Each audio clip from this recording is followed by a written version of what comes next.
Jusqu'à 9h, Good Morning Business. Et à 8h20, c'est Franck Gervais, le nouveau directeur général de Pierre et Vacances Center Park, d'être sur ce plateau. Bonjour Franck Gervais. Bonjour.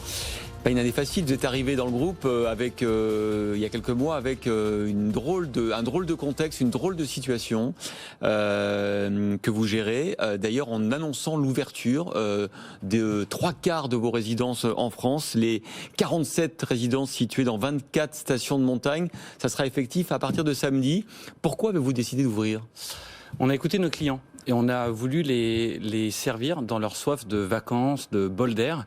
Donc on sait qu'il n'y a pas de remontée mécanique au ski cette année, mais il y a plein d'autres activités à faire et on en a développé, y compris des activités insolites. Donc il y a tout ce qui est chien de traîneau, forcément, luge, raquettes.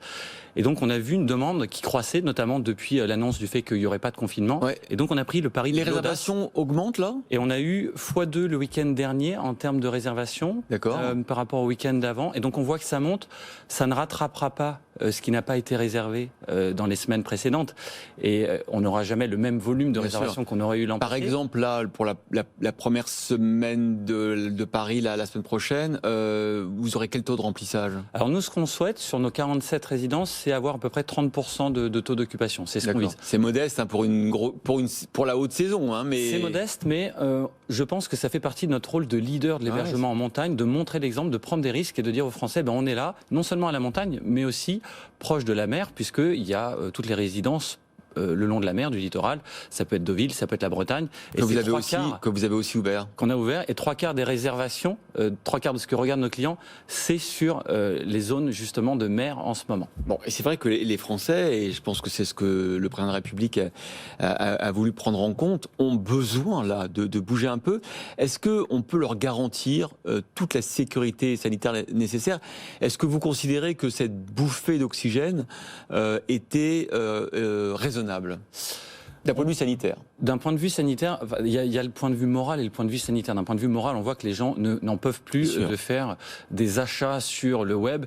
Ils veulent se retrouver, ils veulent de l'air. Et ce qu'on leur propose, nous, c'est cette possibilité de se retrouver, de s'échapper, tout en garantissant les conditions sanitaires, avec des sites qui sont sécurisés. Et puis, par définition, on leur offre des appartements dans lesquels ils sont seuls, ils peuvent cuisiner. Ensuite, dans nos center parks, on a aussi la même disposition. Vous ouvrez aussi. Alors on va en ouvrir en Belgique. Nos center parks aux Pays-Bas sont déjà ouverts aussi. En France, on va attendre un petit peu, probablement plutôt vers Pâques pour ouvrir. Mais effectivement, notre produit et nos marques répondent exactement à cette exigence de respiration et de sécurité. Vous avez 12 600 collaborateurs en Europe. Combien sont aujourd'hui au chômage partiel ? Alors les 12 600, je peux vous dire, sont au taquet, sont les starting blocks et ils n'ont qu'une envie, c'est de retrouver tous les clients, les 8 millions de visiteurs qu'on a par an. Aujourd'hui, sur les 12 600, on en a 90% en Europe. On est présent dans 5 pays européens. Malgré la réouverture la semaine prochaine. Malgré la réouverture. Donc ce 90% va baisser un petit peu, mais aujourd'hui, on est à 90%. Et il faut avoir en tête que nous sommes en Europe le leader européen du tourisme de proximité. Et donc effectivement, cette crise, elle est conjoncturelle, mais c'est une conjoncture qui dure.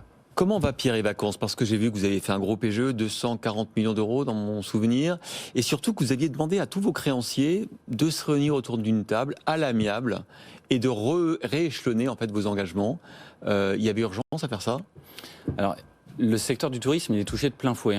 Il y a un chiffre qu'on peut partager, c'est qu'on prend le trafic aérien, 1,4 milliard chaque année. L'année passée, moins de 400 millions. On est revenu au trafic des années 1970.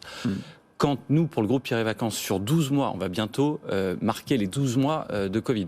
Quand sur 12 mois, vous avez à peu près 7 mois où vous ne pouvez pas exploiter, vous êtes fermé par obligation administrative ou parce qu'il n'y a pas de remontée mécanique ou pas de piscine dans vos center parks, on comprend que ce soit compliqué. Donc l'urgence, c'est la trésorerie, la préservation de la trésorerie, et on a fait tous les efforts là-dessus.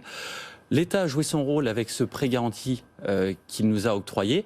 Après, il y a des mesures supplémentaires à faire, et pour ça, la solution qu'on a prise, nous, c'est la solution de l'amiable, de la conciliation, de la discussion, parce que c'est pas en jouant les uns contre les autres qu'on va y arriver, c'est en se mettant autour de la table, en discutant, comme on le fait depuis 50 ans, dans une vraie logique de partenariat avec tout le monde. Comment ont réagi vos créanciers quand vous leur avez dit écoutez, on va se réunir parce qu'on ne va pas pouvoir honorer toutes les échéances, il faut qu'on rediscute?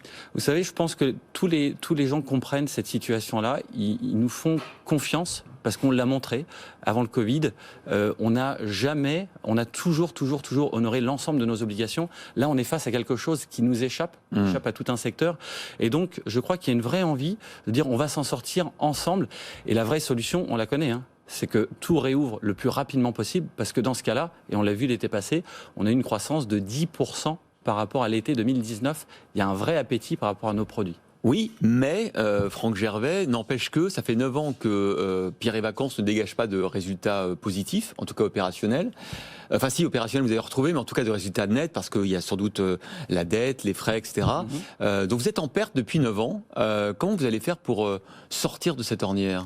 Alors, moi, effectivement, je viens aussi avec une envie d'aller changer les choses, de réinventer un petit peu. On a, je l'ai dit, un produit, des offres magnifiques autour des familles, autour de se retrouver ensemble, de profiter, prendre du plaisir et générer Donc du vous sourire. pensez que vous allez être porté par l'après-crise ? Donc, d'un point de vue business, d'un point de vue croissance, nombre de clients, c'est une évidence. Le groupe est sans doute le groupe qui a les plus belles marques, le meilleur positionnement dans un monde post-Covid. Domestique, clientèle fidèle, familiale, c'est exactement parfait. Ensuite, on a des efforts à faire et on va les faire d'un point de vue performance, parce que le résultat opérationnel, il est positif, lui, depuis plusieurs années, mais le résultat net a été légèrement négatif, et c'est ça qu'il faut qu'on fasse comme effort, et on va y arriver. J'ai complètement confiance, parce que il s'agit, d'être un petit peu plus, de serrer un petit peu plus les vis, et on va y arriver. Serrer les vis, donc baisser les coûts. Est-ce que c'est aussi céder des actifs, peut-être potentiellement ?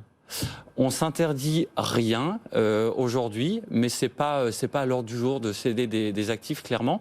Non, le point, c'est vraiment de se dire comment est-ce que vraiment dopé par la croissance de notre chiffre d'affaires, parce que si on fait plus 5, plus 10% de chiffre d'affaires, eh bien ça va être effectivement beaucoup plus porteur comme conjoncture. Et puis ensuite, d'un point de vue coût, eh ben on a tous des efforts, et cette période-là de Covid nous a appris à faire autant avec moins de personnes, à gagner en flexibilité. C'est ça dont on va s'inspirer aussi. Ça veut dire qu'il pourrait y avoir des départs, en tout cas pas un renouvellement. Est-ce que vous allez rester à 12 600 collaborateurs de manière durable ? Vous savez, tous ces collaborateurs, l'essentiel de nos collaborateurs, ils sont dans les parcs, dans les résidences, dans les campings, dans les appart-hôtels, face aux clients. Et donc ça, c'est fondamental, et ça, on ne compte pas y toucher. Ensuite, si on a quelques efforts à faire pour que ce qu'on appelle fonction support soit au service, toujours plus au service du client et du terrain, donc on le fera. Mais en tout cas, on a une priorité, c'est que tout ce qui est au contact du client ne soit pas touché, pas affecté. Est-ce que c'est possible toujours, malgré les contraintes environnementales, malgré les mouvements de mobilisation, de construire de nouveaux Center Parcs ? Alors, c'est possible si on se projette dans les attentes d'aujourd'hui. Les attentes, elles sont autour de l'authenticité, la préservation de l'environnement. Et donc, ce qu'on fait... C'est que parfois, vous êtes obligé de renoncer à des projets parce que, il y a des oppositions fortes. Alors, on a beaucoup parlé de celui-là. On a moins parlé de celui qu'on va ouvrir là en juin en Belgique, ou bien en juin dans un an en France, dans le Lot-et-Garonne, où c'est un projet qui, dès le départ, a été éco-conçu avec tous les acteurs du terrain. Acteurs politiques, acteurs écologiques, acteurs économiques, et c'est l'exemple même de ce qu'on va faire désormais pour tous nos Center Parks. Et je peux vous dire qu'il y a une adhésion de tous ces acteurs qui fait absolument pas défaut. Merci Franck Gervais, directeur général du groupe Pierre et Vacances Center Parcs, d'avoir été ce matin dans notre matinale. Il est 8h30.